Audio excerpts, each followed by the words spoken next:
At Intuit, we celebrate diversity, we value inclusion. Intuit has a long and proud history of attracting, promoting, and growing executive women. This is reflected in our board of directors, where 3 out of the 6 positions are held by women. This is reflected in our executive leadership roles, where we have CC Morgan, who leads the Pro-Tax division, Sherry Whitley, who leads the HR organization, Laura Fennell, who leads the Legal, Data, and Compliance division. At Intuit, we still have work to do to attract and promote and grow a diverse workforce. I'm really proud of the progress we have made so far, though. We have 33% of our senior leadership roles held by women. Diversity is not optional, it's essential. YWCA is helping lead the change, and Intuit is very thankful to the YWCA. I want to take this opportunity and congratulate 2 of our leaders today who have won the awards, Eileen Fagan and Lindsay Argalis. Hearty congratulations on behalf of Intuit to both these wonderful leaders at Intuit.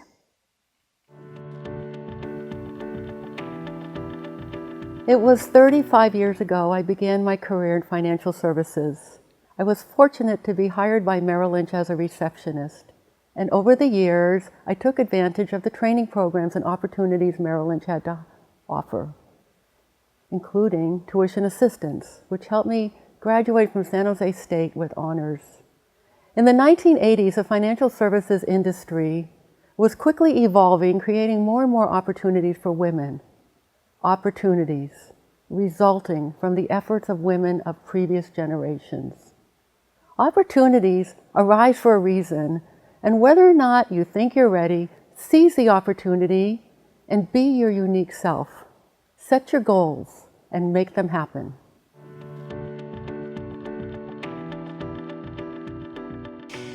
For 14 years, I ran a small business with my ex-husband, and since I ran the business, I felt very personally responsible for the people who worked for me, whether they could pay their mortgage, send their kids to college, build their lives. So when I had to leave that business, I felt really deeply that I had let those people down on a very personal level. So when I went on to my next role, I really avoided managing people and chose to be an individual contributor. But over time, I was inspired by some really amazing leaders and found the courage and desire to lead and grow people again. Intuit is gifted with not 1, but 2 of the most amazing leaders I have ever seen. I want to shout out a big thank you to my mentor and friend, Scott Cook, who has had faith in me since I joined the company and really helped me see how to be the best version of myself that I can be. And Brad Smith, who is honestly the most gifted and humble CEO ever. You 2 are my inspiration each and every day. Thank you. So one of the great things about working at San Jose State University is that we really perform 2 functions. We educate students, and we're also a significant employer in the Valley. I think one of the things that I recall in my 25 years at the university that's meant the most to me is that I've mentored countless students through the years. And my favorite memory is after we've sent them out into the big world, and then they bring that knowledge back to me, explain to me what they've learned, and they really become the teacher. And I think at that point, I realize my work is done. So I was lucky enough to have, I've been lucky enough to have many amazing mentors in my career. And one of my mentors, Eric Openshaw, who recently passed away actually, had a profound effect on me. And the reason his mentorship was so powerful for me is because he expected me to be this person that he believed I could be. He expected me to be all the way the potential that he saw in me. And there was not a lot of time spent in our relationship or in our mentoring engagement interactions of him motivating me to be that person or him helping me try to understand how to be that person. It was just an expectation that I would show up as that person in my day-to-day work. And to have somebody who I felt to be such a sponsor of me and to be such a smart and incredible person, believe me to be that person, it was extremely empowering for me. And that has allowed me to then coach other people, especially other women, in the same way of just assuming that they are the full potential that I see in them, and expecting them to show up like that every day. 3 years ago, I was asked by my senior leadership team to create a new initiative within my organization.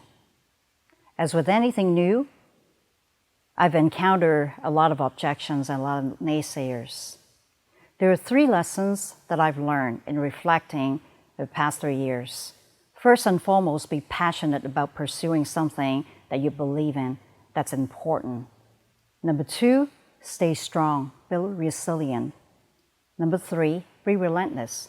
For every no that you've received, try to work towards getting to a yes. Last but not least, learn how to balance all 3. If I can do it, I want to share these experiences with you so you can pursue your dreams and accomplish your goals. I'd like to tell you the story of a woman artist I met in Honduras on an insight trip for Opportunity International. Her name is Maria de Los Angeles, and she has a unique talent of making art like this using wood. Through a $150 loan from Opportunity International and some training, she was able to open her own shop where she sells her goods as well as crafts from Latin America. She even expanded her horizon by getting an accounting degree by studying at night. Seeing Maria and meeting her and seeing her combine the passion of an artist with the drive of an entrepreneur has inspired me. Just think what other women can achieve if Maria from a third world country can do what she did.